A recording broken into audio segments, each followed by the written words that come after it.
Isi dan sejarah perumusan teks proklamasi. Kemerdekaan Indonesia. Sejarah perumusan teks proklamasi. Waktu itu, sempat terjadi ketegangan di antara golongan tua dan golongan muda. Puncaknya yaitu ketika Dwi Tunggal Soekarno-Hatta diculik golongan muda ke Rengas Dengklok, Jawa Barat. Latar belakang penculikan ini adalah desakan golongan muda yang ingin menyegerakan proklamasi kemerdekaan. Mereka melihat ini merupakan peluang besar di tengah kacaunya pasukan Jepang yang baru menyerah kepada tentara sekutu setelah kota Hiroshima dan Nagasaki dijatuhi bom atom pada tanggal 6 dan 9 Agustus tahun 1945. Setelah diketahui di mana keberadaan Soekarno-Hatta, Achumat Subarjo pun menjemput keduanya. Di waktu bersamaan, Wikana dan beberapa pemuda yang bertahan di Jakarta pun melakukan persiapan proklamasi.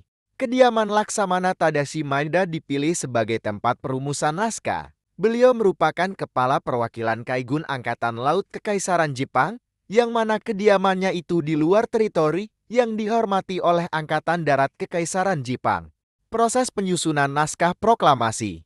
Ada sekitar hampir 50 orang yang terdiri dari anggota PPKI, pimpinan organisasi, dan beberapa pemuda. Di sana, mereka menunggu Soekarno-Hatta menyusun teks proklamasi bersama Subarjo, Soekarno, dan Sayuti Male. Sampai akhirnya, teks ringkas yang menandai lahirnya proklamasi itu diambil dari pembukaan Piagam Jakarta 22 Juni tahun 1945.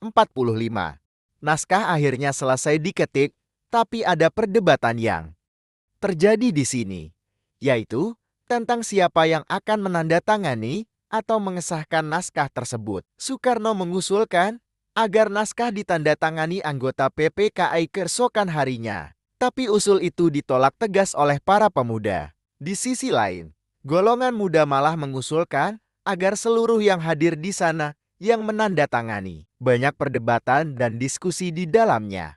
Akhirnya atas usul Soekarno, disepakatilah kalau naskah tersebut ditandatangani oleh Soekarno-Hatta atas nama bangsa Indonesia. Tanggal 17 Agustus tahun 1945, pukul 10. Bertempat di halaman rumah Soekarno, tepatnya di Jalan Pegangsaan Timur No. 56. Naskah proklamasi pun dibacakan. Proklamasi. Kami, bangsa Indonesia, dengan ini menyatakan kemerdekaan Indonesia. Hal-hal yang mengenai pemindahan kekuasaan dan lain-lain diselenggarakan dengan cara saksama dan dalam tempo yang sesingkat-singkatnya. Jakarta, 17 Agustus 1945,